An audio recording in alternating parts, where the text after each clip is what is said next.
Desa Karanguni bukan desa yang ramai. Tidak ada pasar besar, tidak ada jalan beraspal yang mulus, dan tidak banyak hal yang berubah dari tahun ke tahun di sana. Rumah-rumah berjajar rapat dengan halaman tanah yang disapu setiap pagi, dan orang-orang hidup dari hasil sawah yang tidak selalu cukup untuk memenuhi kebutuhan sampai akhir bulan.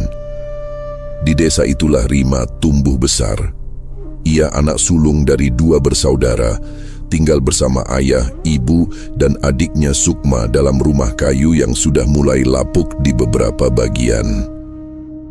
Ayahnya bekerja sebagai buruh tani di sawah orang lain, ibunya berjualan jajanan kecil di pinggir jalan setiap pagi. Penghasilan keduanya tidak pernah benar-benar cukup, dan Rima sudah paham sejak kecil bahwa ia tidak bisa hanya diam menunggu keadaan membaik dengan sendirinya. Setelah lulus sekolah menengah, Rima tidak bisa melanjutkan pendidikan karena tidak ada biaya.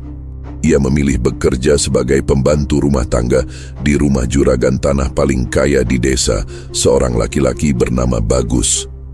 Rumah Bagus besar dan terawat, berdiri di ujung jalan desa dengan pagar tinggi dan halaman yang luas.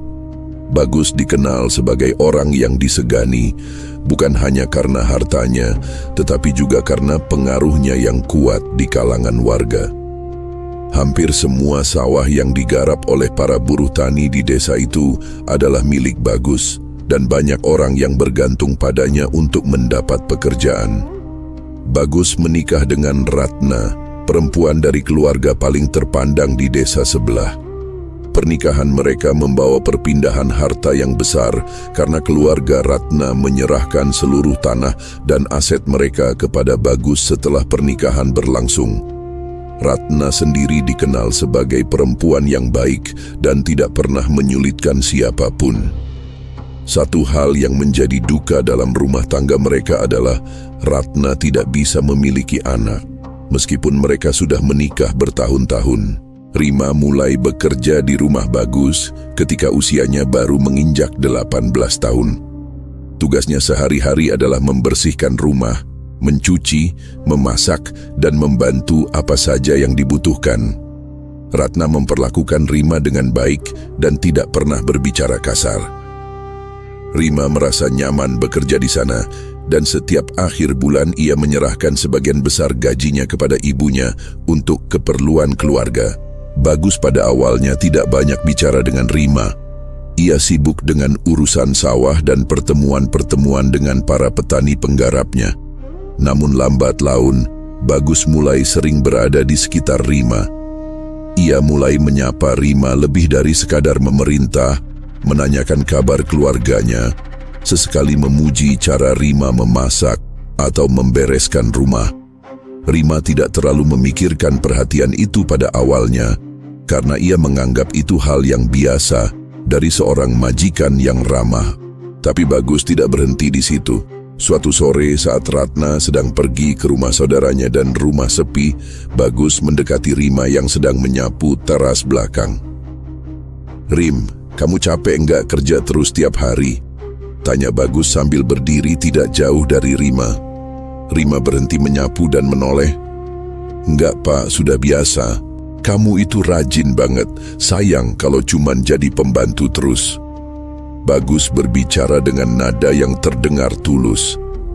"Saya pengen bantu kamu dan keluarga kamu supaya hidupnya lebih baik." Rima tidak tahu harus menjawab apa.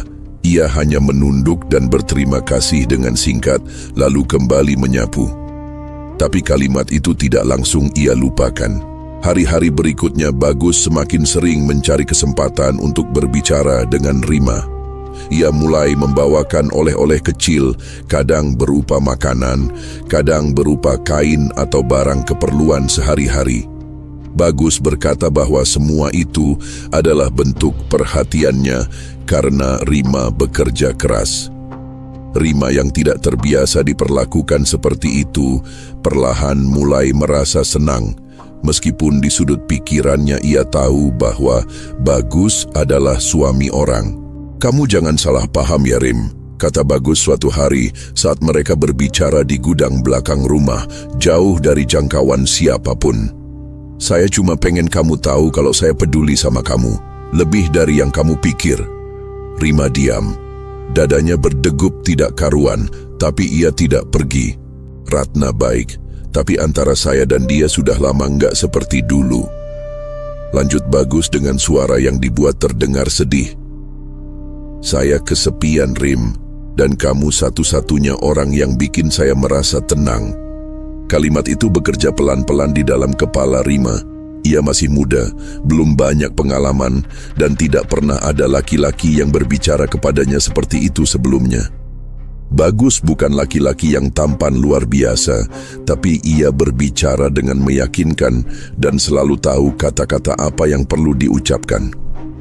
Rima akhirnya tidak lagi menghindari Bagus, dan dari situlah semuanya mulai berjalan ke arah yang tidak seharusnya.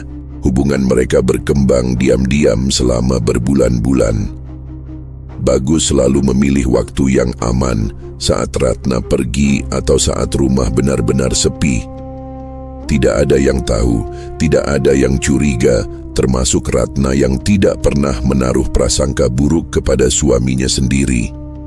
Rima menyimpan hubungan itu rapat-rapat, bahkan dari ibunya, karena Bagus selalu berpesan agar mereka berdua menjaga rahasia ini baik-baik. Kalau sampai ketahuan sekarang semuanya bisa rusak, kata Bagus suatu malam. Tapi saya janji sama kamu, Rim, suatu saat saya pasti urus kamu dengan benar. Saya nggak akan tinggalkan kamu. Rima mempercayai kata-kata itu sepenuhnya. Ia tidak mempertanyakan kapan, bagaimana, atau apa yang dimaksud Bagus dengan mengurus dengan benar. Baginya, janji itu sudah cukup. Namun semua rasa aman yang Rima bangun selama berbulan-bulan itu mulai runtuh pada suatu pagi ketika Rima menyadari bahwa haidnya sudah terlambat lebih dari 6 minggu. Perutnya terasa mual setiap pagi, tubuhnya mudah lelah, dan ada rasa berat di bagian bawah perutnya yang tidak biasa. Rima membeli alat tes kehamilan di toko kecil di kecamatan, jauh dari desa agar tidak ada yang melihatnya. Ia melakukan tes itu sendirian di kamar mandi kontrakannya yang sempit, dan hasilnya jelas tanpa perlu ia ragukan lagi. Rima hamil. Ia duduk di lantai kamar mandi itu cukup lama, menatap alat tes di tangannya tanpa bergerak. Pikirannya kacau. Ia tidak tahu harus merasa apa, antara takut, bingung, atau lega, karena setidaknya ia tahu apa yang terjadi pada tubuhnya. Yang paling memenuhi kepalanya adalah satu pertanyaan, bagaimana cara memberitahu Bagus? Rima yakin Bagus akan kaget, tapi ia juga percaya bahwa laki-laki itu pasti mau bertanggung jawab. Bukankah Bagus sendiri yang sudah berjanji tidak akan meninggalkannya? Beberapa hari setelah itu, Rima memberanikan diri untuk menemui Bagus secara diam-diam. Ia minta bicara 4 mata dan Bagus menyetujuinya. Mereka bertemu di tempat yang biasa mereka gunakan, di sudut gudang belakang rumah besar itu, saat sore hari ketika Ratna sedang beristirahat di kamar. Rima berbicara pelan, suaranya sedikit gemetar. Ia menyampaikan semuanya dengan langsung, bahwa ia hamil dan bahwa ia butuh Bagus untuk menentukan langkah selanjutnya bersama-sama. Tapi sebelum Rima sempat berkata apa-apa, Bagus bergerak. Ia membalikkan badan, berjalan 2 langkah menjauhi Rima, lalu berhenti. Tangannya mengepal di sisi tubuhnya, dan napasnya terdengar keluar dengan berat dari hidungnya. Kemudian Bagus berbalik lagi menghadap Rima, dan kali ini wajahnya sudah berubah sepenuhnya. "Kamu bilang apa tadi?" Suara Bagus rendah, tapi ada sesuatu di dalamnya yang membuat Rima refleks mundur setengah langkah. "Saya hamil, Pak Bagus, sudah lebih dari 2 bulan. Rima mengulang kalimatnya dengan suara yang lebih pelan dari sebelumnya. Bagus tertawa pendek, tapi tawanya tidak ada lucunya sama sekali. "Kamu pikir saya bodoh? Kamu pikir saya mau percaya begitu saja?" Rima tidak mengerti kemana arah kalimat itu. "Ini beneran, Pak, saya sudah tes, hasilnya positif." "Positif?" Bagus mengulang kata itu dengan nada mengejek. "Terus kamu mau apa sekarang? Mau minta apa dari saya? Rima mulai merasa ada yang tidak beres, tapi ia tetap mencoba bicara dengan tenang. Saya cuma minta Pak Bagus tanggung jawab. Ini anak kita berdua. Saya nggak minta yang macam-macam, tapi tanggung jawab. Bagus memotong kalimat Rima sebelum selesai. Suaranya naik beberapa nada dan matanya menyipit. Kamu datang ke sini, minta tanggung jawab.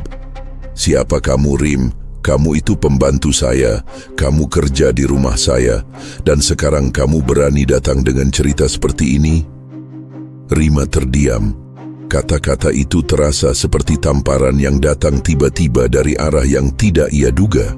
Saya nggak tahu anak siapa itu, lanjut Bagus, suaranya semakin keras. Jangan seenaknya kamu tuduh saya. Kamu kira saya satu-satunya laki-laki yang pernah kamu dekati?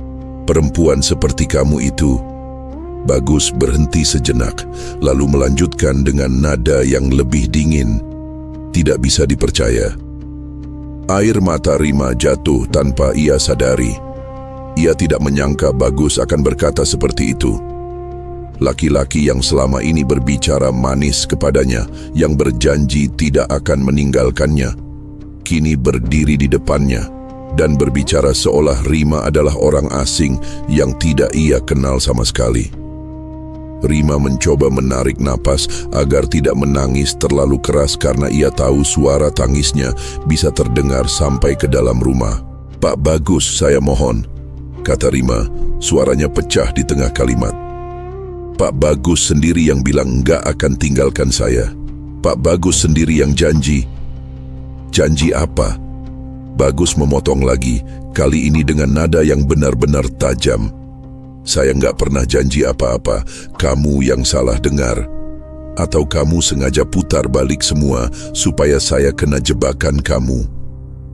Rima menggeleng lemah. Bukan begitu, Pak. Tutup mulut. Kalimat itu keluar dari mulut Bagus dengan sangat datar, tapi justru karena datar itulah kalimat tersebut terasa lebih berat dari semua kalimat sebelumnya.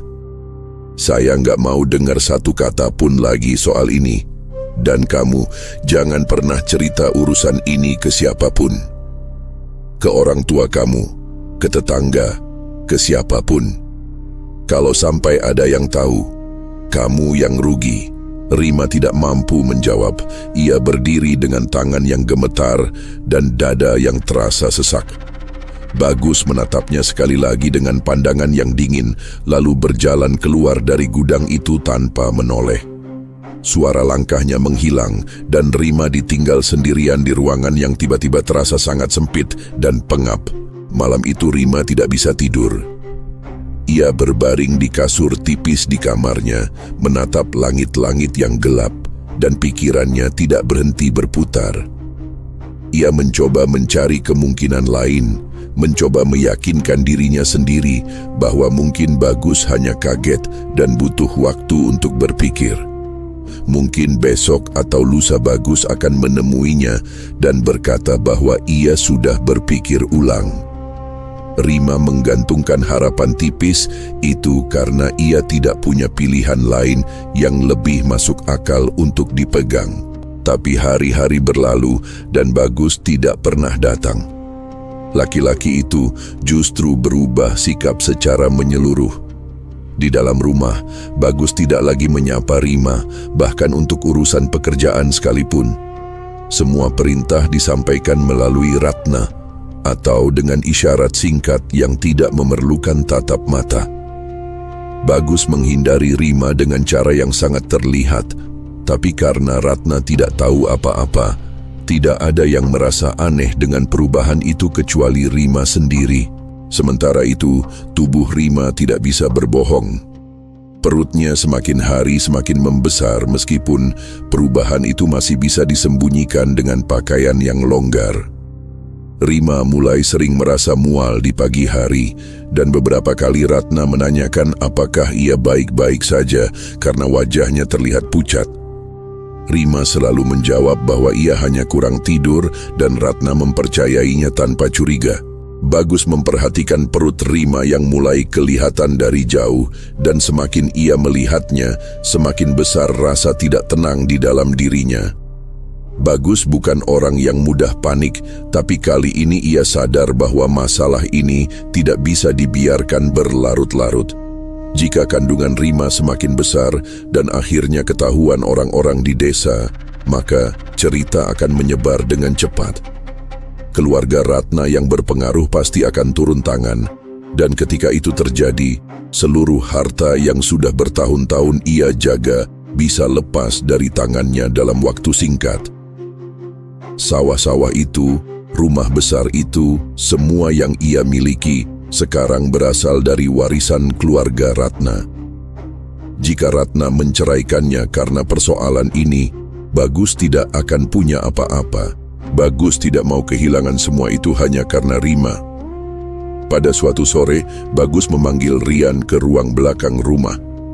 Rian adalah sopirnya sekaligus orang yang sudah bertahun-tahun bekerja untuknya dan tahu banyak hal tentang kehidupan Bagus yang tidak diketahui orang lain.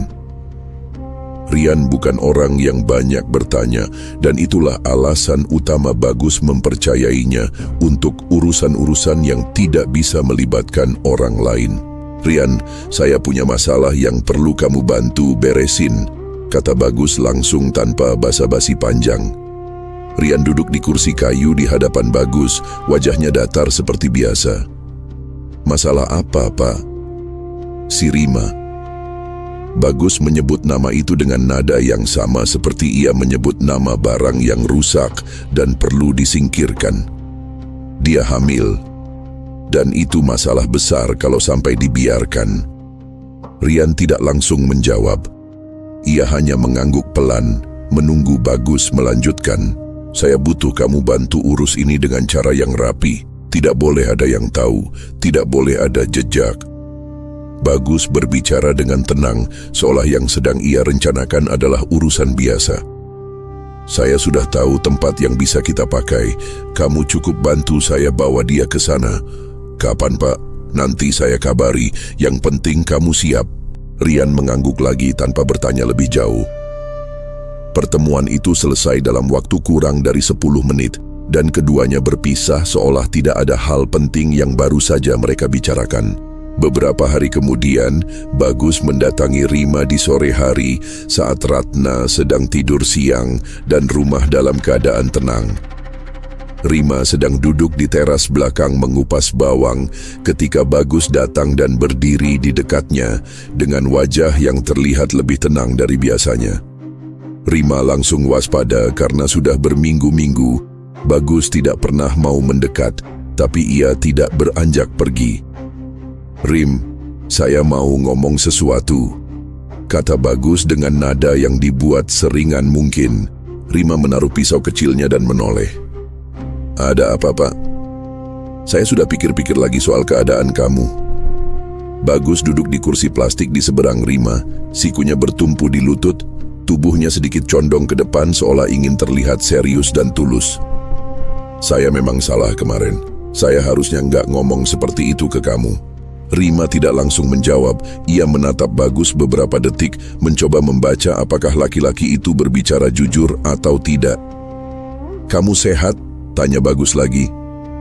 "Kandungan kamu sudah diperiksa belum?" "Belum," jawab Rima pelan. "Saya nggak punya uang buat ke klinik sendiri." Bagus mengangguk pelan seolah itu adalah jawaban yang sudah ia duga. "Makanya saya kesini. Saya mau ajak kamu periksa. Besok pagi saya suruh Rian antar kita. Kamu tinggal siap saja." Rima diam sejenak. Ada bagian kecil di dalam dirinya yang ingin bertanya lebih jauh, tapi ada bagian lain yang jauh lebih besar yang ingin mempercayai bahwa Bagus benar-benar sudah berubah pikiran. Selama berminggu-minggu ini Rima tidak punya siapapun yang bisa ia ajak bicara. Tidak punya siapapun yang membantunya memikirkan jalan keluar. Dan sekarang Bagus datang dan menawarkan sesuatu yang selama ini Rima tunggu-tunggu. "Beneran, Pak Bagus?" Suara Rima keluar lebih kecil dari yang ia rencanakan. "Beneran." Bagus menatap Rima dengan ekspresi yang terlihat meyakinkan. "Saya nggak janji banyak hal dulu, tapi setidaknya kita pastikan dulu kamu dan bayi kamu baik-baik saja." Malam itu Rima tidur dengan perasaan yang berbeda dari malam-malam sebelumnya. Ia tidak tahu apakah yang ia rasakan itu benar-benar lega atau hanya keinginan untuk lega. Tapi setidaknya ada sesuatu yang terasa lebih ringan di dadanya. Ia menyiapkan baju ganti dan membawa kartu identitasnya, karena ia pikir mungkin akan ada formulir yang perlu diisi di klinik. Ia tidak memberitahu ibunya kemana ia pergi karena Bagus berpesan agar perjalanan ini tidak perlu diketahui siapapun dulu sebelum semuanya jelas. Keesokan paginya, Rian sudah menunggu di depan dengan mobil yang mesinnya sudah menyala. Bagus duduk di kursi penumpang depan dan Rima duduk sendirian di bangku belakang. Tidak banyak yang dibicarakan sejak awal perjalanan. Bagus sesekali membuka telepon genggamnya. Rian menyetir dengan diam dan Rima menatap keluar jendela sambil memperhatikan jalan yang mereka lewati. Pada awalnya, jalan yang dilalui masih terasa biasa. Mereka melewati jalan utama desa, lalu keluar ke jalan kabupaten yang lebih lebar. Rima merasa tidak ada yang aneh, tapi setelah sekitar 40 menit berjalan, mobil itu berbelok meninggalkan jalan beraspal dan masuk ke jalan tanah yang lebih sempit. Pohon-pohon di kiri dan kanan jalan semakin rapat, dan cahaya matahari pagi yang tadinya cukup terang, mulai terasa tertutup oleh rimbunnya dedaunan di atas. "Kliniknya di mana, Pak? Kok jalannya masuk ke hutan?" tanya Rima. Suaranya berusaha terdengar biasa, meskipun ada rasa tidak enak yang mulai muncul di dalam perutnya. "Masih agak jauh. Kliniknya memang masuknya lewat sini," jawab Bagus tanpa menoleh ke belakang. Rima tidak bertanya lagi. Ia memandang keluar jendela dan melihat jalan yang semakin lama semakin tidak terlihat seperti jalan menuju fasilitas kesehatan manapun. Tidak ada papan nama, tidak ada bangunan, tidak ada tanda-tanda kehidupan yang menunjukkan bahwa di ujung jalan ini ada tempat yang layak untuk pemeriksaan medis. Yang ada hanya pohon jati yang berderet rapat, tanah merah berbatu yang membuat mobil berguncang setiap beberapa meter, dan keheningan yang semakin terasa berat. "Pak Bagus, ini beneran jalan ke klinik?" Rima bertanya lagi. Kali ini nada suaranya sudah tidak bisa menyembunyikan rasa cemas yang semakin besar. "Sudah saya bilang tadi, masih jauh. Tenang saja." Bagus menjawab singkat, dan kali ini nada suaranya tidak selembut tadi pagi. Rima menyandarkan punggungnya ke jok dan mencoba menenangkan diri. Tapi semakin dalam mereka masuk ke dalam hutan itu, semakin sulit baginya untuk merasa tenang. Perutnya yang sudah membesar terasa semakin berat, dan guncangan mobil di jalan berbatu itu membuat punggungnya nyeri. Ia memegangi perutnya dengan kedua tangan, lebih karena ingin merasa ada sesuatu yang ia lindungi daripada karena perutnya benar-benar sakit. Setelah hampir 1 jam sejak mereka meninggalkan jalan beraspal, mobil akhirnya berhenti. Di depan mereka berdiri sebuah rumah tua yang tidak besar, dindingnya dari papan kayu yang sudah menghitam di beberapa bagian, atapnya dari seng yang berkarat, dan halamannya ditumbuhi rumput liar yang tidak dipotong. Tidak ada papan nama, tidak ada tanda apapun yang menunjukkan ini adalah tempat pelayanan kesehatan. Di depan pintu yang terbuka setengah, berdiri seorang perempuan tua bertubuh kecil dengan rambut putih yang dikepang ke belakang. Perempuan itu menatap ke arah mobil dengan tatapan yang tidak menunjukkan ekspresi apapun. Bagus membuka pintu mobil dan turun. Rian mengikutinya. Rima tidak bergerak dari tempatnya. "Ayo turun, Rim," kata Bagus sambil membuka pintu belakang. "Ini bukan klinik." Rima berkata itu dengan suara yang sangat pelan, hampir seperti bicara pada diri sendiri. "Turun dulu." Bagus memegang lengan Rima dan menariknya keluar dengan cukup keras. Tarikan itu membuat Rima tidak punya pilihan selain berdiri di luar mobil, di atas tanah merah yang lembab, di bawah naungan pohon-pohon tinggi yang menghalangi sebagian besar langit. Rima memandang sekeliling. Tidak ada jalan lain yang terlihat selain jalan yang baru saja mereka lewati. Tidak ada suara orang, tidak ada rumah lain, tidak ada apapun selain hutan dan rumah tua itu. Perempuan tua di depan pintu masih berdiri di tempat yang sama. Dan sekarang Rima bisa melihat lebih jelas bahwa perempuan itu sedang memandangnya, bukan memandang Bagus atau Rian. "Pak Bagus, saya mau pulang." Rima menarik lengannya dari pegangan Bagus.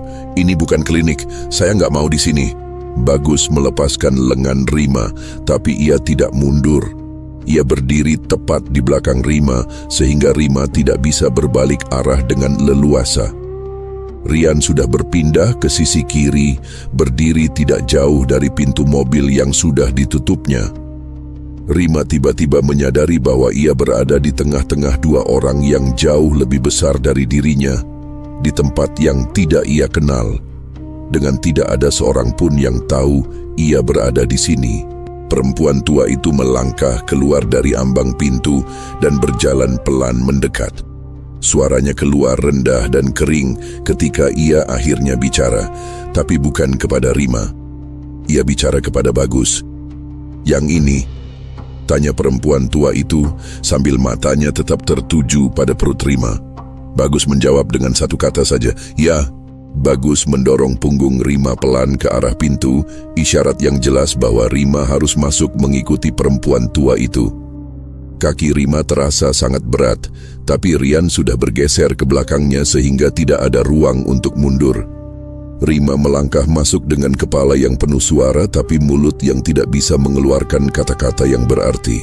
Bagian dalam rumah itu lebih gelap dari yang terlihat dari luar. Jendela kecil satu-satunya di ruangan depan ditutup dengan kain tebal yang sudah menguning dan penerangan hanya berasal dari dua batang lilin yang diletakkan di sudut ruangan. Baunya campuran antara tanah lembab, asap, dan sesuatu yang tajam seperti bahan-bahan yang sudah lama disimpan di tempat tertutup. Di tengah ruangan ada sebuah amben bambu yang alasnya dilapisi kain lusuh. Dan di sisi dinding ada rak kayu penuh dengan botol-botol kecil berisi cairan berwarna gelap, dan beberapa ikatan tanaman kering yang menggantung di atasnya. Hajar berdiri di dekat meja kecil di pojok ruangan. Tangannya sudah bergerak mengambil sesuatu dari rak tanpa perlu diperintah. Bagus duduk di kursi kayu dekat pintu, sementara Rian berdiri di ambang pintu dengan tangan di belakang punggungnya. Tidak ada yang berbicara selama beberapa detik, dan keheningan itu membuat suara langkah kaki Hajar di lantai tanah terdengar sangat jelas. "Saya minta tolong, jangan lakukan ini." Rima akhirnya bersuara. Ia tidak menangis saat itu, suaranya justru terdengar sangat datar karena ia menghabiskan semua tenaga untuk menahan diri agar tidak jatuh. "Pak Bagus, saya mohon, biarkan saya pulang. Saya janji nggak akan cerita ke siapapun. Saya nggak akan minta apa-apa dari Pak Bagus. Biarkan saja bayi saya hidup." Bagus tidak menjawab. Ia menatap ke arah lain, ke dinding, ke lantai, kemana saja yang bukan ke arah Rima. "Pak Bagus." Rima mencoba sekali lagi, suaranya kali ini sudah mulai retak. "Saya mohon." "Sudah, Rim." Bagus akhirnya membuka mulut, tapi yang keluar bukan jawaban yang Rima harapkan. "Makin cepat selesai, makin baik buat kamu juga." Hajar datang membawa mangkuk tanah liat berisi cairan berwarna coklat kehitaman. Uap tipis masih naik dari permukaan cairan itu dan baunya langsung tercium begitu mangkuk itu dibawa mendekat, bau yang sangat pahit dan menyengat seperti campuran akar-akar yang difermentasi lama. Hajar menyodorkan mangkuk itu kepada Rima tanpa menjelaskan apa isinya. "Minum."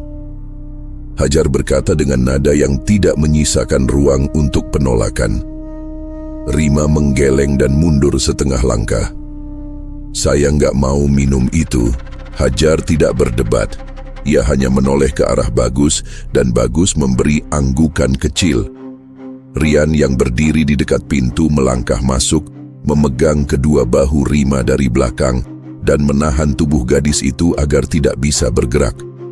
Rima meronta, tapi pegangan Rian terlalu kuat untuk bisa dilawan.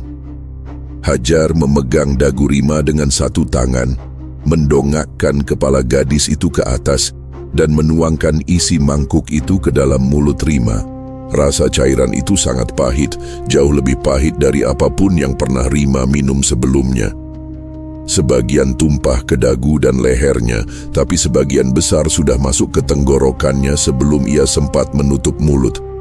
Tidak lama setelah cairan itu turun, perut Rima terasa seperti dibakar dari dalam. Rasa panas itu menjalar dari ulu hati ke bawah dan Rima merasa mual yang sangat kuat sekaligus nyeri yang mulai berdenyut di bagian bawah perutnya. Hajar mengarahkan Rima untuk berbaring di atas amben bambu itu. Rima tidak punya kekuatan untuk melawan lagi. Tubuhnya sudah mulai bereaksi terhadap ramuan yang baru saja dipaksakan masuk. Dan setiap gerakan yang ia buat terasa memperparah rasa sakit di perutnya. Ia berbaring dengan punggung di atas kain lusuh yang kasar, matanya menatap langit-langit ruangan yang menghitam karena asap bertahun-tahun. "Pak Bagus, tolong." Rima berbicara dengan suara yang sudah sangat lemah. "Bayi saya belum salah apa-apa." Bagus tidak menjawab. Ia hanya berdiri lebih jauh ke sudut ruangan, membelakangi amben tempat Rima berbaring. Hajar mulai bekerja. Kedua tangannya yang kecil tapi keras menekan perut Rima dari atas dengan tekanan yang jauh melebihi batas yang bisa ditahan tubuh seorang perempuan hamil. Rima menjerit keras, suaranya memenuhi seluruh ruangan dan pasti terdengar sampai keluar rumah jika tidak ada apa-apa yang menghalangi. Hajar berhenti sejenak, mengambil selembar kain jarik yang terlipat di tepi amben dan menyumpalkan kain itu ke dalam mulut Rima sebelum kembali menekan. Teriakan Rima berubah menjadi erangan tertahan yang keluar bersama air mata yang mengalir ke pelipis kiri kanannya. Tekanan itu berlangsung terus-menerus, kadang berhenti sebentar, lalu mulai lagi dari posisi yang berbeda. Setiap tekanan terasa seperti ada sesuatu yang hendak dipaksa keluar dari tubuh Rima, dan rasa sakitnya tidak bisa dijelaskan dengan kata-kata yang cukup. Rima menggigit kain jarik itu sekuat yang ia bisa. Jari-jarinya mencengkeram pinggiran amben bambu hingga buku-buku tangannya memutih dan tubuhnya berguncang setiap kali tekanan itu datang. Rian berdiri di dekat pintu dengan wajah yang dipalingkan ke arah luar. Bagus masih di sudut ruangan, tidak bergerak. Kemudian pendarahan itu terjadi. Mulanya tidak terlalu terlihat, tapi dalam waktu yang sangat singkat darah mengalir deras membasahi kain alas amben dan mulai menetes ke lantai tanah di bawahnya. Warnanya sangat gelap, hampir hitam, dan jumlahnya jauh lebih banyak dari yang seharusnya. Hajar tidak berhenti. Ia terus bekerja seolah apa yang terjadi adalah sesuatu yang biasa dan sudah ia perkirakan sejak awal. Darah itu mengalir ke lantai dan menyebar ke arah tempat Bagus berdiri.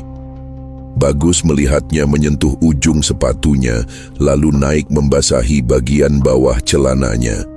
Ia tidak mundur, ia hanya berdiri di sana, melihat ke bawah, lalu mengalihkan pandangannya ke dinding. Tubuh Rima semakin lama semakin tidak bergerak. Erangan yang tadi masih terdengar dari balik kain jarik di mulutnya mulai melemah. Jeda antara satu erangan dan erangan berikutnya semakin panjang. Jari-jarinya yang tadi mencengkeram pinggiran amben perlahan mengendur. Wajahnya yang tadinya merah karena menahan sakit berubah menjadi pucat, sangat pucat, seperti warna tanah kering di musim kemarau. Hajar akhirnya berhenti. Ia mundur selangkah, mengelap tangannya dengan kain yang ada di dekatnya, lalu memandang Rima yang sudah tidak bergerak di atas amben itu. Nafas Rima masih ada, tapi sangat lemah dan sangat dangkal, hampir tidak terlihat dari gerakan dadanya yang naik turun sangat tipis. "Pak." Hajar memanggil Bagus dengan satu kata itu saja. Bagus menoleh. Ia memandang Rima yang terbaring di atas amben dengan tubuh yang sudah tidak berdaya, lalu memandang Hajar. "Sudah?" tanya Bagus. Hajar tidak menjawab dengan kata-kata. Ia hanya mengangguk sekali. Rima masih menatap langit-langit ruangan itu. Matanya terbuka, tapi pandangannya sudah tidak fokus kemana-mana. Di dalam kepalanya tidak ada lagi suara yang jelas. Tidak ada lagi kalimat yang bisa ia susun, hanya rasa dingin yang datang dari dalam tubuhnya sendiri dan menjalar ke seluruh bagian dengan sangat cepat. Rasa sakit yang tadi begitu kuat perlahan menghilang, bukan karena sembuh, tapi karena tubuhnya sudah tidak mampu lagi merasakannya. Nafas terakhir Rima keluar sangat pelan, hampir tidak terdengar, dan setelah itu dadanya tidak bergerak lagi. Bagus berdiri memandang tubuh itu beberapa detik. Wajahnya tidak menunjukkan kesedihan, tidak juga menunjukkan penyesalan. Yang terlihat hanyalah seseorang yang sedang memikirkan langkah berikutnya dengan kepala yang sudah ia putuskan jauh sebelum hari ini. "Rian," panggilnya.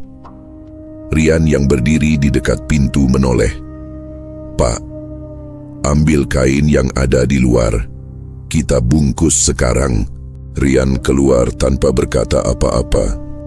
Hajar duduk di sudut ruangan dengan punggung yang membelakangi amben, tidak ikut campur dengan apa yang terjadi selanjutnya, seolah tugasnya sudah selesai dan urusan berikutnya bukan lagi bagiannya. Bagus mengeluarkan amplop dari saku bajunya dan meletakkannya di atas meja kecil di dekat Hajar tanpa mengucapkan sepatah kata pun. Hajar tidak menoleh, tapi tangannya bergerak mengambil amplop itu dan menyimpannya ke dalam lipatan kain yang ia kenakan. Rian kembali dengan selembar terpal plastik dan beberapa helai kain tua yang ia ambil dari bagasi mobil. Mereka berdua membungkus tubuh Rima dengan cepat dan tanpa banyak bicara, bekerja seperti dua orang yang sedang mengemas barang bawaan untuk perjalanan jauh. Tidak ada yang menyebut nama Rima lagi setelah itu. Tidak ada yang memandang wajahnya sebelum membungkusnya. Tubuh itu diperlakukan seperti sesuatu yang perlu disingkirkan sebelum hari menjadi terlalu siang. Mereka membawa bungkusan itu keluar melalui pintu belakang rumah Hajar, masuk lebih dalam ke dalam hutan jati yang pohon-pohonnya berdiri sangat rapat dan tinggi. Jalan yang mereka lalui bukan jalan setapak yang jelas, hanya celah-celah di antara pohon yang cukup untuk dilalui dua orang yang membawa beban. Bagus memegang bagian atas dan Rian memegang bagian bawah, dan mereka berjalan tanpa berhenti selama hampir 20 menit ke arah yang semakin menanjak dan berbatu. Di tepi jurang yang dalam dan terjal mereka berhenti. Di bawah sana tidak terlihat dasar yang jelas karena terlalu gelap dan terlalu jauh. Hanya suara air kecil yang mengalir jauh di bawah yang menandakan ada dasar di sana. Bagus dan Rian tidak berdiri lama di tepi itu. Mereka menjatuhkan bungkusan itu ke bawah, mendengarkan suara benturannya di dinding-dinding batu jurang yang bergema beberapa kali, lalu berhenti. Setelah itu, semuanya kembali sunyi. Bagus menepuk-nepuk tangannya dan berbalik. "Kita balik." Rian mengikutinya tanpa berkata apa-apa. Mereka berjalan kembali ke arah mobil, meninggalkan hutan itu, meninggalkan jurang itu, dan meninggalkan Rima di tempat yang tidak akan pernah bisa ia tinggalkan sendiri. Kembali di desa, Bagus bersikap seperti tidak ada yang terjadi. Ia makan malam bersama Ratna dengan biasa, menjawab pertanyaan Ratna tentang kemana saja ia pergi seharian dengan jawaban yang sudah ia siapkan sejak di perjalanan pulang. Ketika beberapa tetangga menanyakan keberadaan Rima yang tiba-tiba tidak terlihat lagi, Bagus menjawab dengan santai bahwa Rima sudah berhenti bekerja dan memilih pergi ke kota untuk mencari pekerjaan yang lebih baik. Tidak ada yang mempertanyakan lebih jauh karena hal seperti itu bukan sesuatu yang tidak biasa di desa. Keluarga Rima yang mulai cemas karena tidak mendapat kabar dari anaknya mencoba mencari tahu ke sana ke sini, tapi tidak ada yang bisa memberikan informasi yang jelas. Ibu Rima sempat mendatangi rumah Bagus dan Bagus menemuinya di depan pagar dengan wajah yang dibuat terlihat ikut khawatir. "Bu, saya juga bingung," kata Bagus kepada Ibu Rima yang berdiri dengan wajah cemas di depan pagar rumahnya. Rima bilang mau berhenti kerja di sini dan mau coba cari kerja di kota. "Saya kira sudah pamit ke ibu dulu sebelum pergi." Ibu Rima menggeleng pelan. "Nggak ada pamit, Pak. Nggak ada kabar sama sekali. Mungkin dia lupa, Bu, atau mungkin malu karena perginya mendadak." Bagus berbicara dengan nada yang terdengar seperti orang yang benar-benar tidak tahu apa-apa. "Coba tunggu beberapa hari lagi, pasti ada kabar." Ibu Rima pulang dengan wajah yang tidak tenang dan Bagus menutup pagarnya kembali setelah perempuan itu pergi. Sementara itu di dasar jurang yang jauh dari jangkauan siapapun, jasad Rima tergeletak di antara bebatuan dan akar pohon yang menjulur dari dinding jurang. Tempat itu gelap bahkan di siang hari karena dinding-dinding jurang yang curam menghalangi hampir semua cahaya matahari yang masuk. Tidak ada orang yang melewati tempat itu, tidak ada jalan setapak di dekatnya, dan tidak ada alasan bagi siapapun untuk turun ke dasar jurang yang terjal seperti itu. Tapi pada hari ketiga setelah jasad itu dibuang, ada seorang kakek yang berjalan menyusuri pinggir jurang itu. Namanya Gunawan, orang tua yang sudah sangat lama tinggal di gubuk kecil di pinggir hutan itu dan jarang sekali berurusan dengan orang-orang di desa.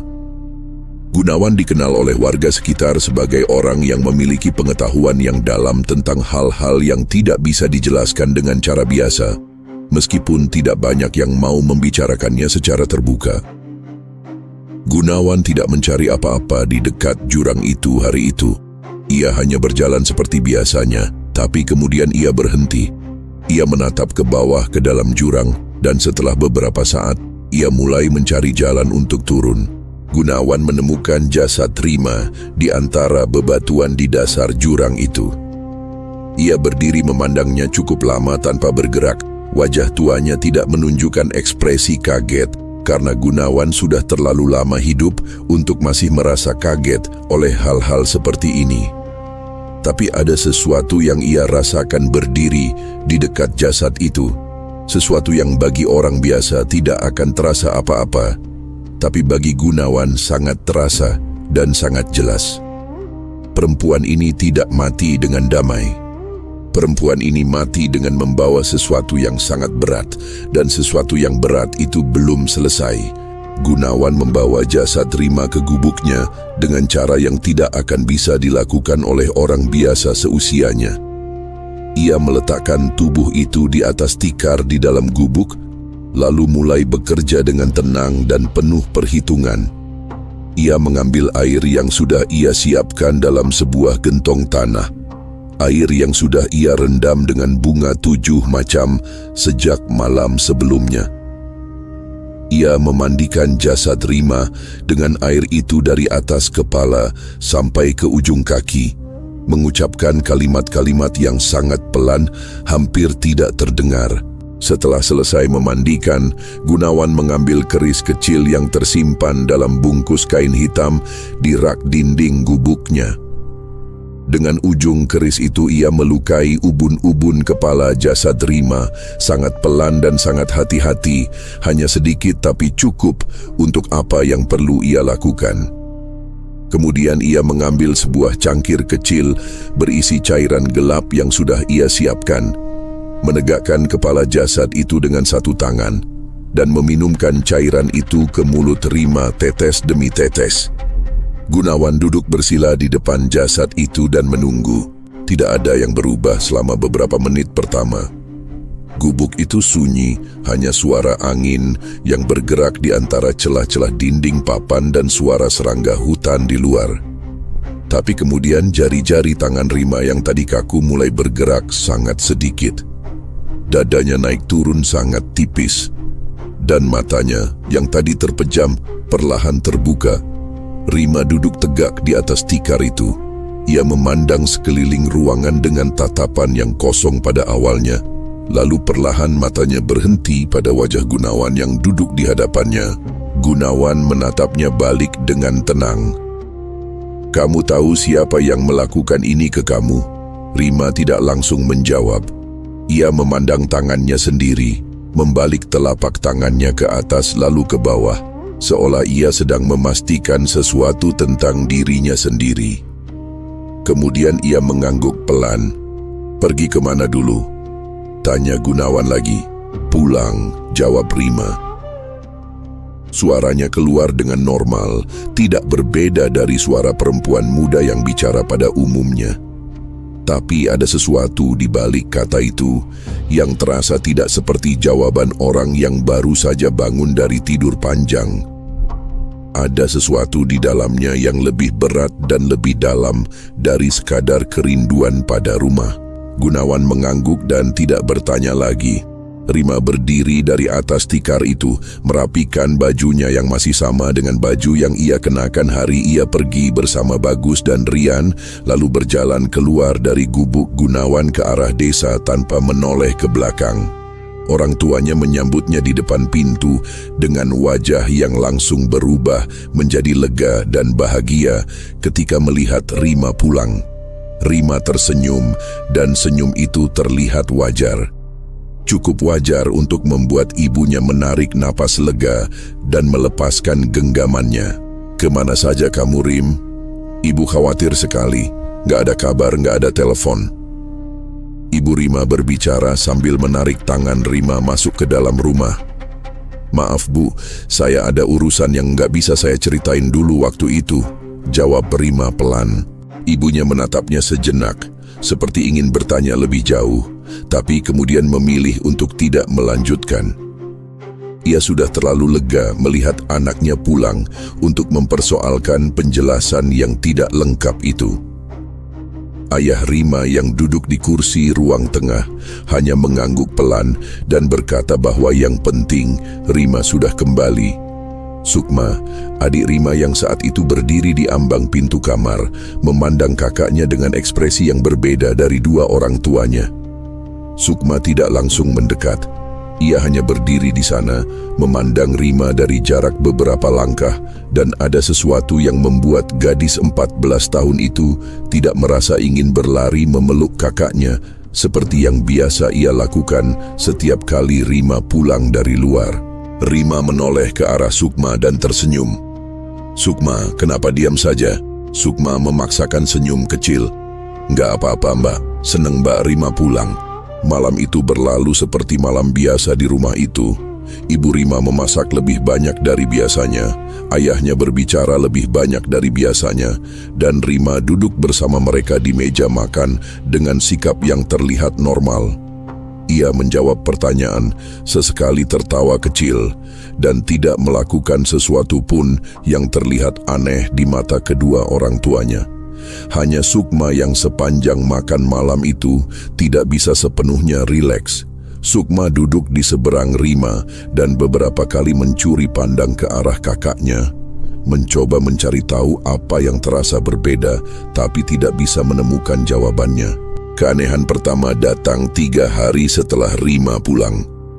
Sukma terbangun tengah malam karena ingin minum air, dan ketika ia melewati dapur, ia berhenti di depan pintu yang tidak tertutup rapat. Di dalam dapur yang hanya diterangi cahaya rembulan yang masuk dari jendela kecil tanpa kaca, Sukma melihat Rima berjongkok di sudut dekat tempat penyimpanan bahan makanan. Pada awalnya Sukma mengira Rima sedang mengambil sesuatu dari tempat penyimpanan itu. Tapi ketika matanya menyesuaikan diri dengan kegelapan, Sukma melihat dengan jelas bahwa Rima sedang makan. Kedua tangannya menggenggam sesuatu, dan sesuatu itu adalah potongan daging ayam yang belum dimasak, masih merah dan berdarah, dan Rima memakannya dengan cara yang membuat Sukma tidak bisa bergerak dari tempatnya berdiri. Sukma berdiri mematung di depan pintu dapur itu. Jantungnya berdenyut sangat kencang dan mulutnya terbuka, tapi tidak mengeluarkan suara. Beberapa detik kemudian, seolah merasakan ada yang memandangnya, Rima berhenti mengunyah dan menoleh ke arah pintu. Matanya bertemu dengan mata Sukma dan Rima tersenyum. Senyum yang sama persis dengan senyum yang Sukma lihat malam Rima pulang. Senyum yang terlihat seperti senyum kakaknya, tapi terasa sama sekali tidak seperti kakaknya. "Lapar tengah malam, Sukma," kata Rima dengan nada yang sangat biasa, seolah ia sedang melakukan sesuatu yang sangat wajar. Sukma menggeleng sangat kecil. Kakinya mundur setengah langkah tanpa ia sadari. Rima berdiri dari jongkoknya, mengelap tangannya di kain yang ia kenakan, dan berjalan ke arah pintu. Ia melewati Sukma begitu saja, bahkan sempat menepuk bahu adiknya sekali sebelum masuk ke kamarnya dan menutup pintu. Sukma berdiri sendirian di depan dapur itu dengan tangan yang dingin dan kepala yang penuh pertanyaan yang tidak ia tahu bagaimana harus dijawab. Kejadian kedua terjadi selang beberapa hari. Pagi itu, Sukma duduk di belakang Rima saat Rima sedang menyisir rambut panjangnya di depan cermin kecil yang ditempel di dinding kamar. Sukma memandang rambut kakaknya melalui pantulan cermin itu, dan disitulah ia melihatnya. Di sela-sela rambut hitam Rima yang panjang, ada sesuatu yang bergerak. Kecil-kecil putih bergerak lambat tapi terlihat dengan jelas jika diperhatikan baik-baik. Sukma mendekatkan matanya sedikit dan baru saja memastikan apa yang ia lihat ketika perutnya langsung terasa mual, belatung, hidup, dan tidak sedikit jumlahnya. Sukma bangkit berdiri dan mundur dari tempat duduknya. Rima tetap menyisir rambutnya dengan santai seolah tidak merasakan apa-apa. "Mbak," Sukma mencoba bersuara meskipun tenggorokannya terasa kering. "Rambut Mbak Rima ada yang..." "Ada apa?" Rima menoleh dari cermin dan menatap Sukma langsung. Sukma menggeleng. Enggak ada apa-apa." Rima tersenyum dan kembali ke cerminnya. Sukma keluar dari kamar itu dengan langkah yang dibuat seperlahan mungkin agar tidak terdengar terburu-buru. Dan setelah pintu kamar tertutup di belakangnya, ia berdiri di lorong sempit rumah itu dengan napas yang tidak teratur. Sukma ingin sekali menceritakan semua yang ia lihat kepada ibunya. Tapi setiap kali ia mencoba menyusun kalimat yang tepat di kepalanya, ia selalu berakhir di pikiran yang sama. Tidak akan ada yang percaya, atau lebih buruk lagi, semua orang akan mengira ia tidak suka dengan kepulangan kakaknya dan mencari-cari alasan untuk mempersoalkannya. Sukma menyimpan semua yang ia lihat sendirian. Sementara itu, di rumah besar di ujung desa, Bagus mulai tidak bisa tidur dengan baik. Sudah beberapa malam ini ia selalu terbangun di tengah malam tanpa alasan yang jelas. Dan setiap kali ia membuka matanya di kegelapan kamarnya, ada sesuatu yang berbeda di ruangan itu. Pada malam pertama, ia mengira matanya belum sepenuhnya terjaga, dan yang ia lihat hanya bayangan lemari atau gantungan baju. Tapi pada malam ketiga, ketika ia terbangun dan langsung menatap ke pojok kamar dekat jendela, sosok itu sudah sangat jelas untuk disalahartikan sebagai apapun selain apa yang sebenarnya ia lihat. Perempuan berambut panjang berdiri menghadap ke arahnya. Wajahnya tidak bisa disebut utuh karena sebagian sudah tidak berbentuk seperti wajah manusia yang sehat. Dan matanya dari jarak beberapa meter terlihat hitam seluruhnya tanpa putih sama sekali.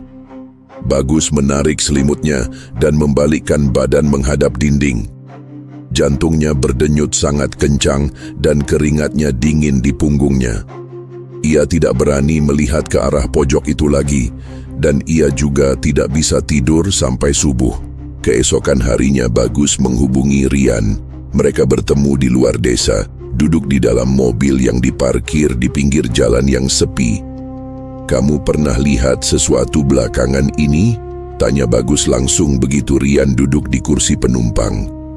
Rian diam sejenak. Wajahnya terlihat seperti orang yang sudah ingin mengatakan sesuatu tapi menahan diri cukup lama. "Dengar," jawab Rian akhirnya. "Saya sering dengar suara ketawa perempuan tepat di telinga. Padahal nggak ada siapa-siapa di dekat saya." Bagus tidak menjawab. Ia memandang ke depan melalui kaca mobil. "Pak Bagus juga mengalami sesuatu?" tanya Rian. Bagus menelan ludah sebelum menjawab. "Lihat, di pojok kamar." Rian tidak bertanya lebih lanjut tentang apa yang Bagus lihat, dan Bagus tidak menjelaskan lebih jauh. Rian duduk sendirian di dalam mobil beberapa menit sebelum akhirnya menyalakan mesin dan pergi. Tidak ada rencana yang disepakati, tidak ada langkah yang diputuskan bersama. Keduanya pulang dengan membawa ketakutan masing-masing yang semakin hari semakin sulit untuk diabaikan. Bagus mencoba mengisi waktu siangnya dengan urusan sawah dan pertemuan dengan para penggarap lahannya, berharap kesibukan itu bisa menekan rasa tidak tenang yang terus ada di dalam dadanya. Tapi setiap kali percakapan selesai dan ia kembali sendirian, pikiran itu selalu datang lagi. Ia mulai menghindari kamarnya di malam hari, memilih tertidur di kursi ruang tengah dengan lampu yang dibiarkan menyala. Ratna menanyakan kenapa ia tidak tidur di kamar, dan Bagus menjawab bahwa ia sedang banyak pikiran soal urusan sawah. Ratna mempercayainya dan tidak bertanya lagi. Di tengah semua itu, kabar baru datang dari arah yang sama sekali tidak Bagus duga. Seorang pemuda dari desa sebelah bernama Sigit mulai sering terlihat di sekitar rumah keluarga Rima. Sigit anak dari keluarga yang cukup berada, dikenal baik oleh warga, dan tidak pernah terlibat masalah apapun selama hidupnya. Beberapa warga yang melihatnya mondar-mandir di dekat rumah keluarga Rima mulai berbisik-bisik bahwa pemuda itu sepertinya tertarik pada Rima yang baru saja kembali ke desa. Kabar itu menyebar dengan cepat seperti kabar-kabar lain di desa kecil dan tidak butuh waktu lama sebelum akhirnya sampai ke telinga Bagus. Bagus mendengarnya dari salah seorang tetangga yang menyebut nama Sigit dan Rima dalam satu kalimat dengan nada yang penuh kecocokan.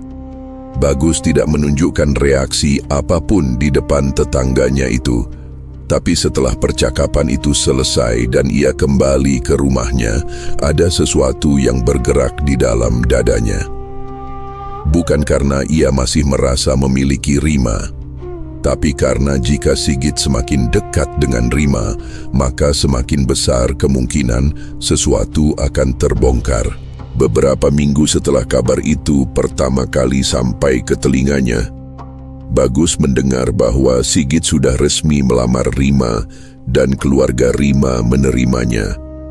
Lamaran itu berlangsung sederhana tapi serius, dan orang tua Rima menyambutnya dengan sangat baik karena mereka memang sudah lama berharap Rima mendapat pasangan yang mapan dan baik. Tanggal pernikahan sudah ditentukan dan persiapan mulai berjalan di kedua keluarga. Bagus tidak bisa hanya diam. Ia mencari tahu di mana Sigit biasa berada, dan pada suatu sore ia mendatangi pemuda itu di warung kopi di pinggir jalan desa tempat Sigit biasa duduk bersama beberapa temannya. Bagus meminta Sigit bicara empat mata, dan Sigit menyetujuinya meskipun terlihat sedikit heran dengan kedatangan Bagus yang tidak ia duga. "Saya mau kasih tahu kamu sesuatu soal Rima," kata Bagus setelah mereka duduk agak menjauh dari orang-orang lain. Sigit menatapnya dengan tenang. "Soal apa?" "Rima itu bukan perempuan biasa." Bagus memilih kata-katanya dengan hati-hati. "Saya nggak bisa jelasin semuanya sekarang, tapi kamu percaya saya, lebih baik kamu batalkan lamaran itu, jauh-jauh dari dia." Sigit tidak langsung menjawab. Ia memandang Bagus beberapa detik dengan ekspresi yang sulit dibaca, lalu meletakkan gelasnya di meja. Pak Bagus kenal Rima dari mana? Dia pernah kerja di rumah saya. Iya, saya tahu itu. Sigit mengangguk pelan. Tapi saya nggak ngerti kenapa Pak Bagus yang dulu jadi majikannya sekarang datang ke saya dan minta saya jauh dari dia. Itu artinya apa? Bagus tidak menjawab pertanyaan itu secara langsung. Saya cuma bilang, ada hal-hal soal Rima yang kamu belum tahu. Dan kalau kamu tahu, kamu nggak akan mau nikahi dia. Sigit tersenyum kecil, tapi senyumnya tidak terlihat seperti senyum orang yang sedang terhibur. Lebih terlihat seperti senyum orang yang sudah memutuskan sesuatu dan tidak akan diubah oleh apapun. Pak Bagus, saya sudah cukup lama kenal Rima sebelum saya melamarnya. Saya tahu dia perempuan yang baik. Kalau Pak Bagus punya masalah pribadi sama dia atau sama keluarganya, itu urusan Pak Bagus. Jangan libatkan saya. Bagus mencoba sekali lagi. Ini bukan soal masalah pribadi, ini soal keselamatan kamu. Keselamatan saya baik-baik saja. Sigit berdiri dari kursinya, isyarat yang jelas bahwa percakapan itu sudah selesai dari sisinya. Terima kasih sudah datang, Pak. Tapi saya rasa kita nggak perlu ketemu lagi soal ini.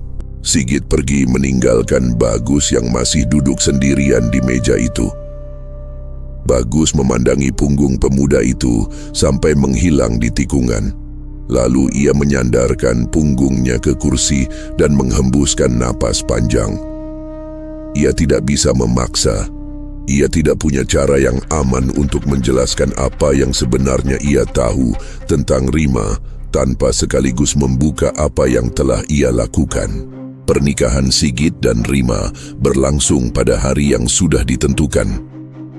Pesta diadakan di halaman rumah keluarga Rima yang untuk keperluan itu diperluas dengan menyewa tenda besar yang menutupi sebagian jalan depan rumah. Warga dari desa Rima dan desa Sigit sama-sama datang dan suasana malam itu ramai dengan suara musik, tawa, dan percakapan yang berbaur menjadi keramaian yang hangat. Orang tua Rima terlihat sangat bahagia. Sukma duduk di antara tamu dengan wajah yang berusaha terlihat ikut bahagia. Meskipun di dalam kepalanya masih tersimpan semua yang ia lihat selama berminggu-minggu terakhir yang belum pernah ia ceritakan kepada siapapun. Rima sendiri duduk di kursi pengantin dengan wajah yang cantik dan tenang. Sigit duduk di sampingnya, sesekali berbicara pelan ke telinga Rima, dan Rima membalasnya dengan senyum yang terlihat sangat wajar. Tidak ada yang aneh pada penampilan Rima malam itu, tidak ada yang membuat tamu-tamu yang memandangnya merasa tidak nyaman. Bagus datang ketika pesta sudah berjalan lebih dari 2 jam. Ia tidak datang sendirian. Di sampingnya berjalan seorang laki-laki yang usianya mungkin sekitar 60 tahun, bertubuh kurus dengan rambut putih dan mengenakan baju hitam. Namanya Ginanjar, orang yang sudah Bagus cari selama beberapa hari terakhir setelah ia memutuskan bahwa menunggu bukan lagi pilihan yang bisa ia ambil. Ginanjar dikenal di kalangan tertentu sebagai orang yang paham cara menghadapi hal-hal yang tidak bisa diselesaikan dengan cara biasa. Bagus dan Ginanjar tidak langsung masuk ke area pesta. Mereka berdiri di pinggir kerumunan dan Ginanjar memandang ke arah kursi pengantin dari jarak yang cukup jauh. Ia tidak berkata apa-apa selama beberapa waktu, hanya memandang dengan mata yang menyipit sedikit seperti seseorang yang sedang menghitung sesuatu di dalam kepalanya. Itu dia, tanya Ginanjar akhirnya, suaranya sangat pelan hingga hanya Bagus yang bisa mendengarnya. Iya, jawab Bagus. Ginanjar mengangguk pelan, saya perlu ruang di halaman itu dan saya perlu waktu. Bagus tidak bertanya bagaimana caranya. Ia hanya mengangguk dan membiarkan Ginanjar bergerak. Tidak lama setelah itu, Ginanjar sudah berbicara dengan beberapa orang di pinggir pesta, memperkenalkan diri sebagai dalang yang kebetulan lewat dan ingin menyumbangkan pertunjukan wayang ruatan sebagai hadiah untuk mempelai. Di desa, pertunjukan seperti itu bukan sesuatu yang asing dan tawaran itu diterima dengan senang oleh beberapa orang tua yang menganggapnya sebagai berkah tersendiri untuk acara pernikahan. Perlengkapan wayang dibentangkan di sisi halaman yang masih cukup luas. Ginanjar duduk di belakang kelir dan pertunjukan itu dimulai. Pada awalnya semua berjalan biasa. Suara Ginanjar mengalun dan bayangan wayang bergerak di atas kain putih yang diterangi lampu minyak. Beberapa tamu yang lebih tua mendekat untuk menonton, sementara tamu yang lebih muda tetap di meja makan dan berbincang-bincang.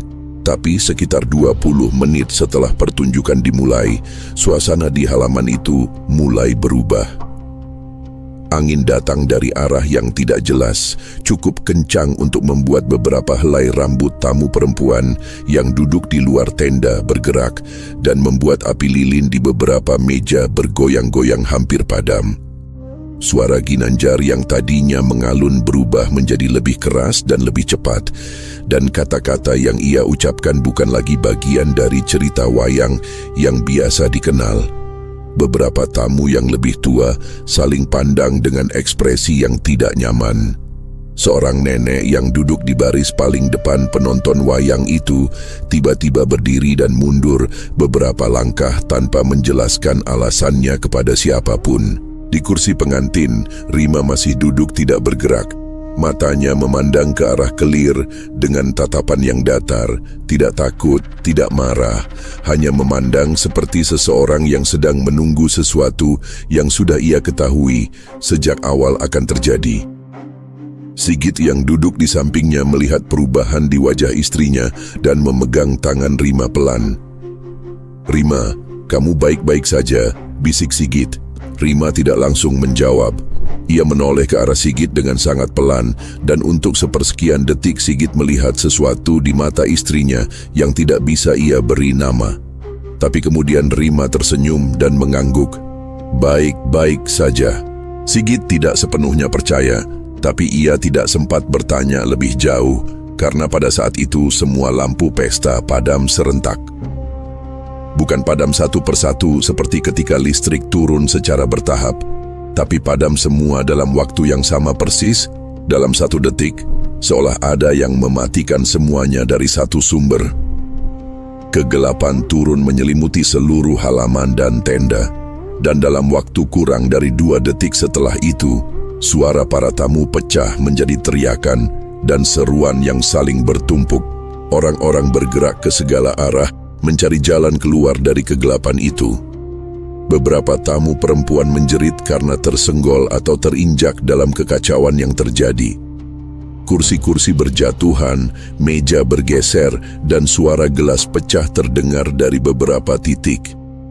Anak-anak menangis mencari orang tuanya, dan orang tua memanggil nama anak-anak mereka dengan suara yang semakin keras karena tidak ada jawaban yang bisa didengar dengan jelas di tengah keributan itu. Sigit berdiri dan langsung mencari tangan Rima di kegelapan.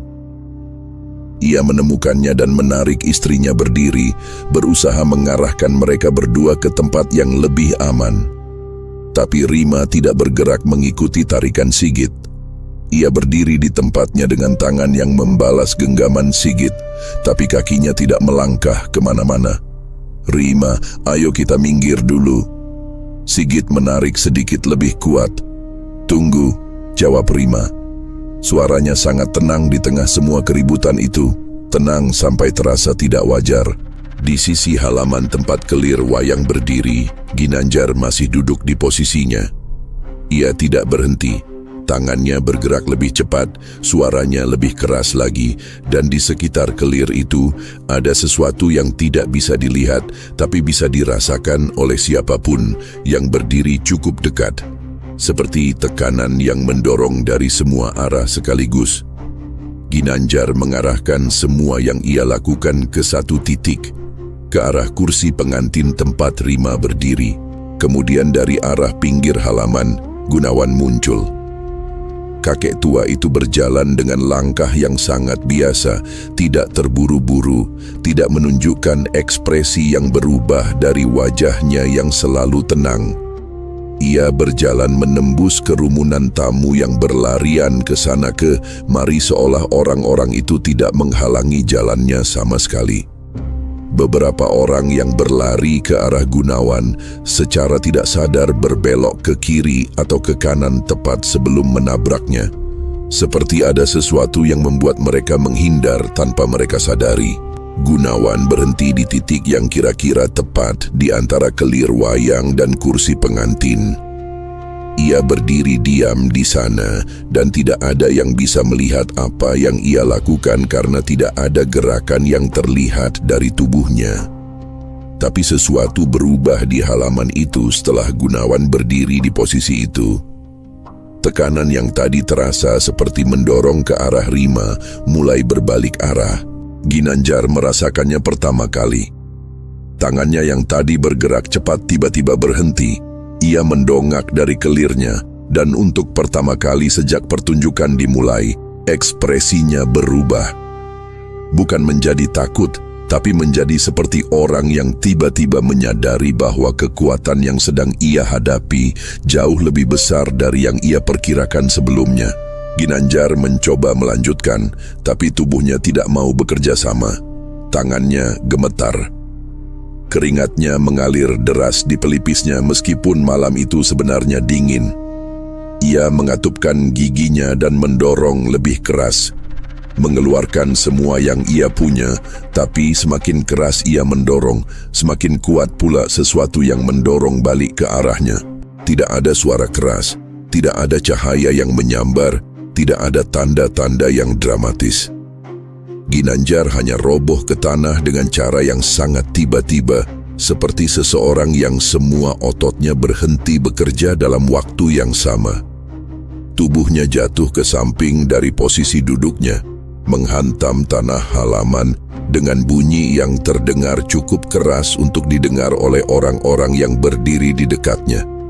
Dan kedua matanya, ketika beberapa orang yang berdiri paling dekat memberanikan diri melihat ke arahnya dengan cahaya dari telepon genggam mereka, terbuka sangat lebar, lebih lebar dari yang seharusnya bisa dilakukan oleh mata manusia, dan di tengah putih matanya ada sesuatu yang tidak bisa disebut dengan cara yang wajar.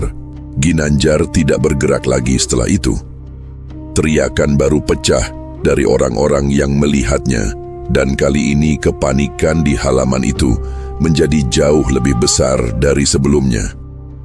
Semua orang bergerak menjauhi area kelir wayang, saling dorong dan saling teriak. Dan dalam kekacauan itu tidak ada yang memperhatikan kemana Bagus pergi. Bagus sudah bergerak sejak momen Ginanjar roboh. Ia tidak menunggu untuk melihat lebih jauh, tidak menunggu untuk memastikan apa yang terjadi, karena ia sudah melihat cukup banyak. Ia berjalan cepat memotong kerumunan yang berlarian dan keluar dari halaman pesta melalui sisi yang paling sepi. Lalu begitu ia merasa cukup jauh dari sorotan siapapun, langkahnya berubah menjadi lari kecil. Ia tidak berhenti sampai ia masuk ke dalam rumahnya dan mengunci pintu dari dalam. Bagus berdiri di ruang tengah rumahnya dengan napas yang tidak teratur. Memandang pintu yang baru saja ia kunci, seolah mengunci pintu itu cukup untuk menahan apapun yang mungkin mengikutinya pulang. Tangannya masih gemetar ketika ia bersandar ke dinding dan mencoba menenangkan dirinya. Ginanjar sudah ia bayar mahal untuk menyelesaikan masalah ini, dan Ginanjar gagal. Lebih dari sekadar gagal, Ginanjar tidak bisa lagi melakukan apa-apa untuk siapapun. Kembali ke halaman pesta, situasi perlahan mulai mereda meskipun tidak ada yang benar-benar tenang. Beberapa orang tua mengumpulkan anggota keluarga mereka dan memilih pulang tanpa menunggu penjelasan. Sebagian lainnya berkumpul di tepi halaman berbisik-bisik satu sama lain. memandang ke arah tubuh Ginanjar yang masih tergeletak di dekat kelir wayang yang kini berdiri tanpa tuan. Sigit berdiri di samping Rima yang kini duduk kembali di kursi pengantinnya dengan sangat tenang. Di tengah semua orang yang terlihat pucat dan gelisah, Rima adalah satu-satunya orang di halaman itu yang terlihat tidak terpengaruh oleh apa yang baru saja terjadi. Ia duduk dengan punggung tegak, tangan terlipat di pangkuannya dan matanya memandang ke arah yang tidak jelas. "Rima." Sigit duduk di sampingnya dan berbicara sangat pelan agar tidak didengar orang lain. "Kamu tahu siapa orang tua itu yang berdiri di tengah tadi?" Rima tidak langsung menjawab. Ia memandang ke arah tempat Gunawan tadi berdiri yang kini sudah kosong karena kakek itu sudah tidak ada di sana. "Kenal," jawab Rima akhirnya, hanya satu kata itu. "Dia siapa?" Rima menoleh ke arah Sigit. Matanya menatap wajah suaminya itu dengan tatapan yang sangat tenang, tapi di balik ketenangan itu ada sesuatu yang membuat Sigit tidak bisa mempertahankan kontak mata terlalu lama. "Orang yang peduli sama saya," jawab Rima. Minggu-minggu setelah pernikahan itu berlalu dengan tenang di permukaan. Sigit dan Rima menjalani kehidupan rumah tangga mereka di rumah kecil yang Sigit siapkan tidak jauh dari rumah orang tua Rima. Sigit mencoba bersikap normal meskipun pertanyaan-pertanyaan dari malam pernikahan itu tidak pernah benar-benar pergi dari kepalanya. Ia mencintai Rima, itu tidak berubah. Tapi ia juga tidak bisa berpura-pura bahwa ia tidak melihat apa yang ia lihat dan tidak bisa berpura-pura bahwa jawaban satu kalimat yang Rima berikan sudah cukup untuk menjelaskan segalanya. Rima sendiri menjalani hari-harinya dengan cara yang tidak banyak berubah. Ia mengurus rumah, berbicara dengan Sigit, sesekali mengunjungi orang tuanya. Tidak ada kejadian yang aneh selama beberapa minggu itu, dan Sigit mulai bertanya-tanya apakah mungkin ia sudah terlalu banyak memikirkan sesuatu yang tidak perlu dipikirkan sepanjang itu. Kemudian kabar tentang Ratna sampai ke telinga Rima. Ratna, istri Bagus, dinyatakan hamil. Kabar itu menyebar di desa seperti kabar-kabar lain, dari mulut ke mulut sampai akhirnya masuk juga ke telinga Rima melalui percakapan biasa yang tidak ada niat apapun di baliknya. Orang yang menyampaikannya kepada Rima bahkan tidak menyadari bahwa kabar itu membawa dampak apapun bagi perempuan yang mendengarnya. Bagi warga desa, kehamilan Ratna adalah kabar baik, sesuatu yang sudah lama ditunggu-tunggu oleh keluarga Bagus. Tapi bagi Rima, kabar itu terasa seperti sesuatu yang menyalakan api di tempat yang sudah ia coba jaga agar tetap padam. Bagus yang telah membunuhnya, yang telah membunuh bayinya, yang telah membuang jasadnya seperti barang yang tidak berguna, kini sedang bersiap menyambut kelahiran anaknya sendiri dengan tenang. Sementara bayi yang Rima kandung tidak sempat bernafas satu kali pun di dunia ini. Beberapa hari setelah kabar itu sampai, Ratna mulai mengalami kontraksi yang sangat hebat jauh sebelum waktu yang seharusnya. Dokter di klinik kecil di kecamatan menyebutnya sebagai kelahiran prematur yang dipicu oleh kondisi fisik Ratna yang tidak stabil, tapi tidak ada penjelasan medis yang benar-benar bisa menjelaskan mengapa perubahan itu terjadi begitu tiba-tiba. Ratna yang tadinya baik-baik saja, dalam waktu 2 hari sudah mengalami pendarahan yang memaksa bayinya dilahirkan jauh lebih cepat dari yang direncanakan. Bayi itu lahir dalam kondisi yang sangat lemah dan langsung dimasukkan ke dalam inkubator di ruangan khusus di klinik. Bagus tidak meninggalkan klinik itu. Ia duduk di luar ruang inkubator hampir setiap jam, memandang bayinya melalui kaca dengan wajah yang untuk pertama kalinya dalam waktu yang sangat lama terlihat benar-benar cemas. Bukan cemas yang sama dengan cemas karena urusan sawah atau harta atau nama baik. Ini cemas yang berbeda, Cemas seorang ayah yang melihat anaknya terbaring di dalam kotak kaca kecil dengan selang-selang tipis menempel di tubuhnya yang belum sempurna. Rian yang mendengar kabar itu datang mengunjungi Bagus di klinik dan mereka duduk bersama di bangku panjang di lorong. Keduanya tidak banyak bicara, tapi keduanya memikirkan hal yang sama tanpa perlu mengatakannya dengan keras. "Ini bukan kebetulan," kata Bagus akhirnya, suaranya sangat pelan. Rian tidak menjawab, ia hanya memandang ke arah pintu ruang inkubator yang tertutup rapat. "Saya harus jaga anak saya," lanjut Bagus. "Kamu bantu saya jaga malam ini. Jangan sampai ada yang masuk ke ruangan itu." Rian mengangguk. Mereka bergantian berjaga di lorong di luar ruang inkubator sampai malam turun dan klinik menjadi sepi. Perawat yang bertugas malam itu sudah mereka beritahu bahwa mereka akan bergantian berjaga dan perawat itu tidak keberatan. Tapi pada tengah malam, ketika Rian sedang berjaga sendirian di lorong karena Bagus tertidur di bangku, sesuatu terjadi.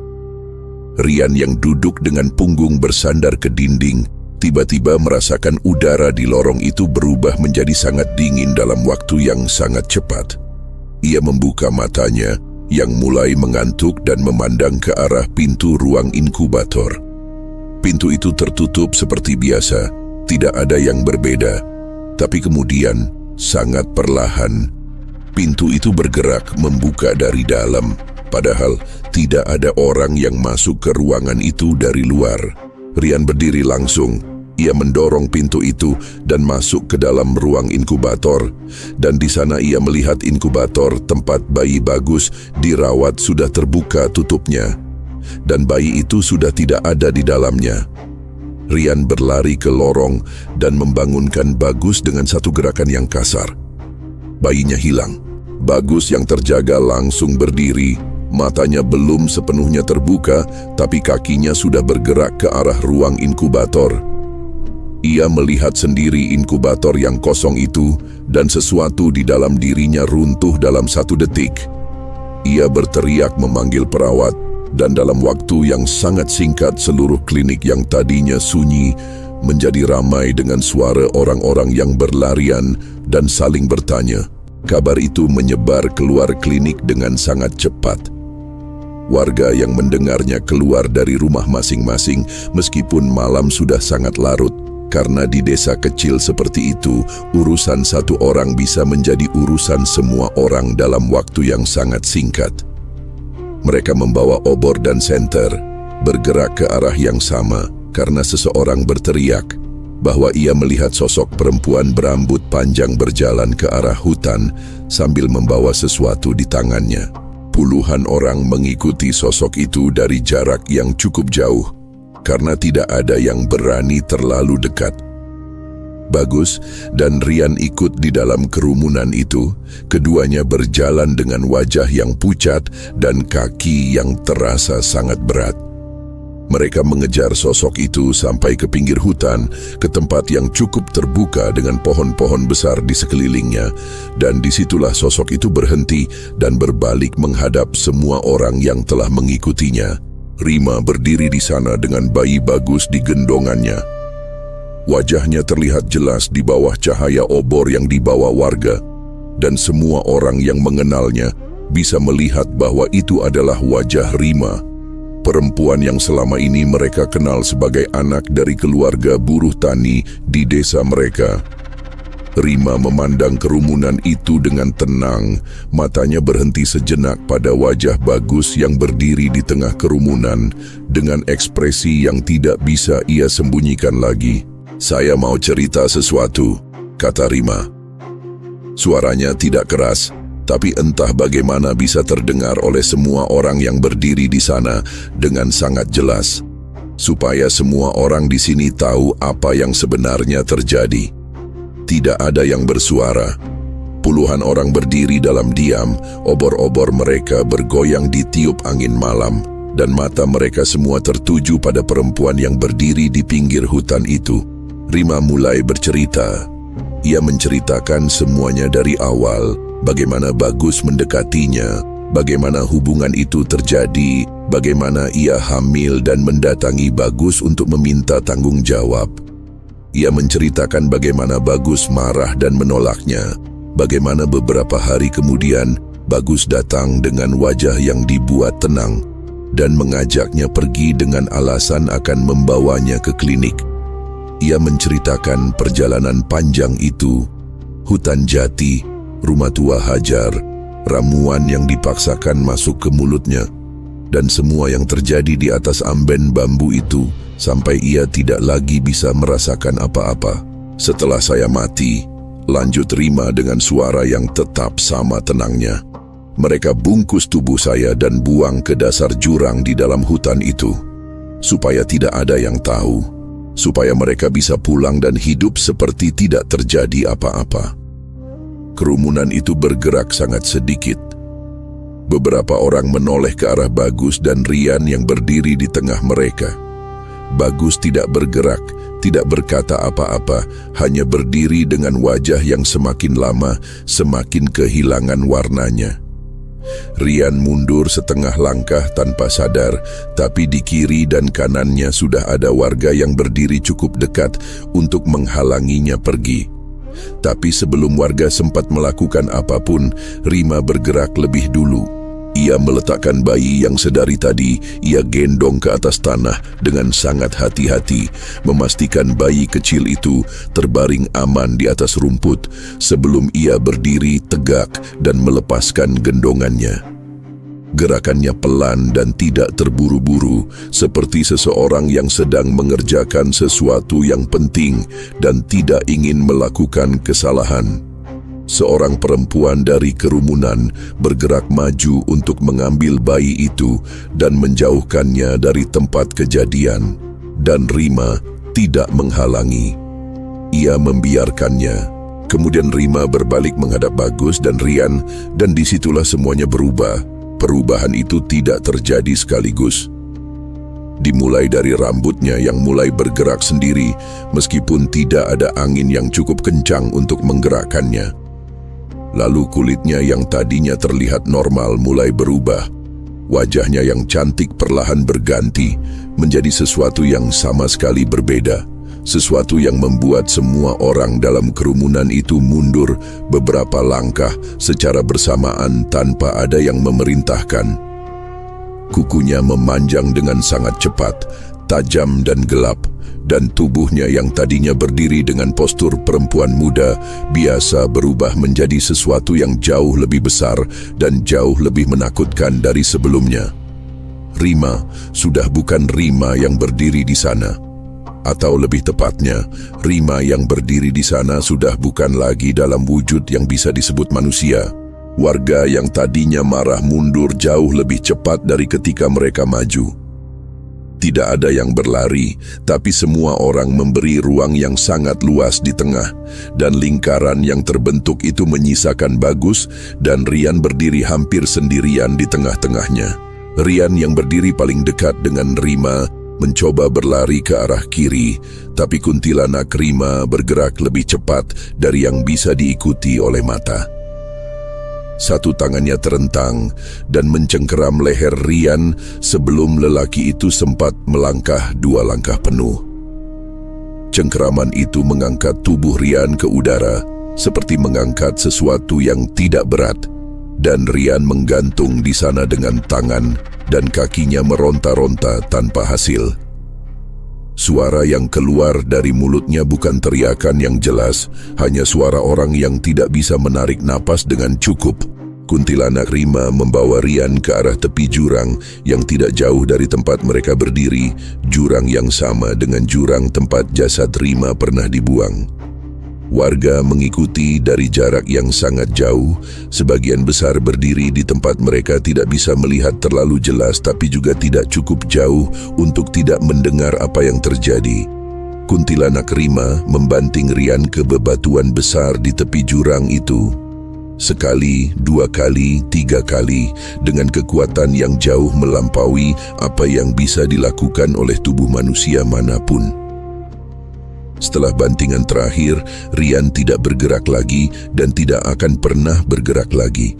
Bagus yang menyaksikan itu dari jarak beberapa meter sudah tidak bisa berdiri dengan tegak. Lututnya hampir menyentuh tanah dan mulutnya terbuka, tapi tidak mengeluarkan suara yang berarti.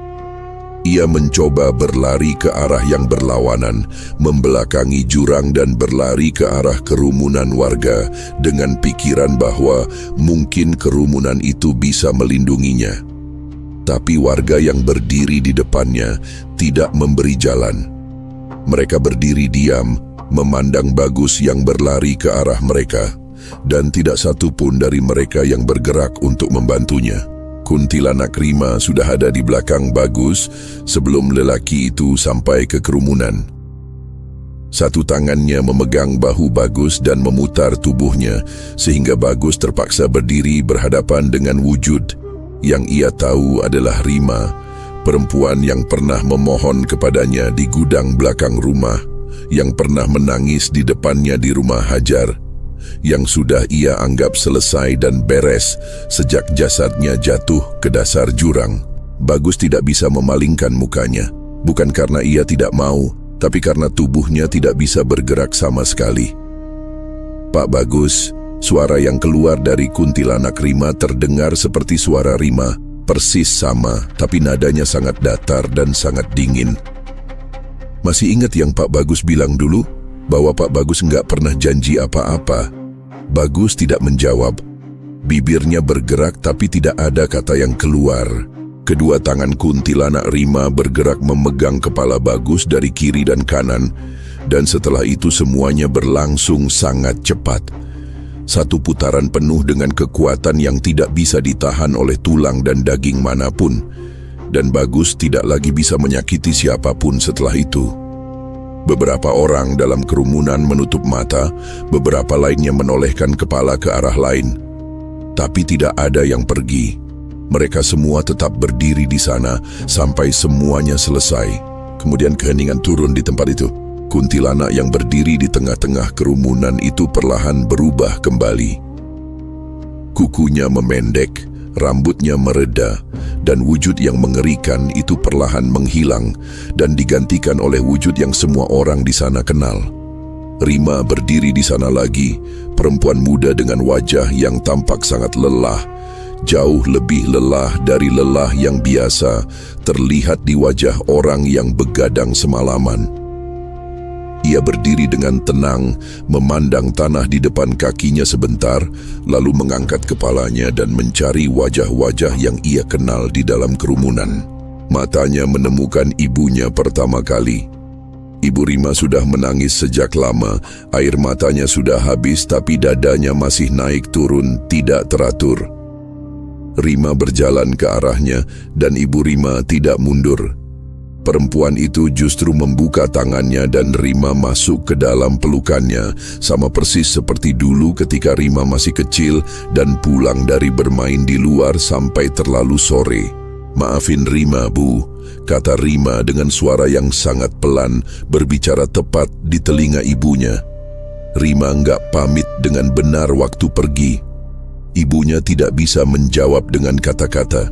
Ia hanya mempererat pelukannya dan ayah Rima yang berdiri di sampingnya meletakkan tangannya di punggung Rima tanpa berkata apa-apa. Tangan lelaki tua itu gemetar, tapi ia tidak melepaskannya. Rima melepaskan pelukan ibunya setelah beberapa saat dan berbalik ke arah Sukma yang berdiri tidak jauh dari kedua orang tuanya. Sukma sudah menangis sejak lama, pipinya basah dan matanya bengkak, tapi ia tidak mundur ketika Rima mendekat. Rima memeluk adiknya, dan Sukma langsung membalas pelukan itu dengan sangat erat, seperti adik yang sudah lama ingin memeluk kakaknya, tapi tidak tahu apakah ia boleh melakukannya.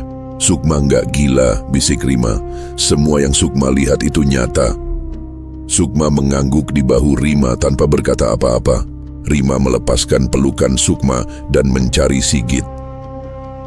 Suaminya itu berdiri agak menjauh dari keluarga, memisahkan diri seolah ia tidak yakin apakah ia punya hak untuk berada di dekat momen itu. Matanya berkaca-kaca dan wajahnya menunjukkan ekspresi seseorang yang sedang mencoba memahami terlalu banyak hal dalam waktu yang terlalu singkat. Rima berjalan ke arahnya dan berdiri di depannya. "Sigit nggak tahu apa-apa dari awal," kata Rima. "Dan itu bukan salah Sigit." Sigit menelan ludah. "Kenapa kamu nggak cerita ke saya?" "Karena ada hal-hal yang tidak bisa diselesaikan dengan cerita," jawab Rima pelan. "Ini salah satunya." Sigit memandang wajah Rima yang berdiri di depannya, wajah yang ia kenal, wajah yang pernah tersenyum kepadanya di meja makan dan di kursi pengantin, dan di banyak momen lain yang sekarang terasa sangat jauh. Ia ingin berkata sesuatu, tapi tidak menemukan kata yang tepat. Dan Rima sepertinya tahu itu karena ia tidak menunggu jawabannya. Rima hanya memegang tangan Sigit sebentar. Satu genggaman singkat, lalu melepaskannya. Setelah itu Rima berdiri menghadap semua orang yang ada di sana, warga-warga yang telah menyaksikan semua malam ini, dan ia tidak berkata apa-apa lagi. Ia hanya memandang mereka sekali, lalu matanya beralih ke arah hutan di belakangnya, ke arah jurang yang tidak terlihat dari sini tapi ia tahu persis ada di sana. Jasad asli Rima ditemukan di dasar jurang itu 3 hari kemudian, setelah warga bersama-sama mencari dengan tali dan peralatan seadanya. Kondisi jasad itu sudah tidak baik, tapi warga membawanya naik dengan hati-hati dan membungkusnya dengan layak. Proses pemakaman berlangsung sederhana di pemakaman umum desa, dihadiri oleh keluarga Rima dan banyak warga yang datang, bukan karena diminta tapi karena merasa perlu hadir. Ibu Rima duduk di dekat makam anaknya sampai sore, dan tidak ada yang memaksanya untuk segera pulang. Tanah itu ditutup rapat, nama Rima ditulis di atas batu nisan sederhana, dan untuk pertama kalinya sejak semua ini dimulai, tidak ada lagi yang perlu diselesaikan. Cerita pun berakhir. Terima kasih buat teman-teman yang udah menyimak cerita ini sampai akhir. Buat teman-teman yang baru bergabung, jangan lupa untuk subscribe dan aktifkan lonceng notifikasinya. Nantikan cerita horor terbaru dari Asal Horor. Saya Lukman mohon pamit undur diri. Wassalamualaikum warahmatullahi wabarakatuh.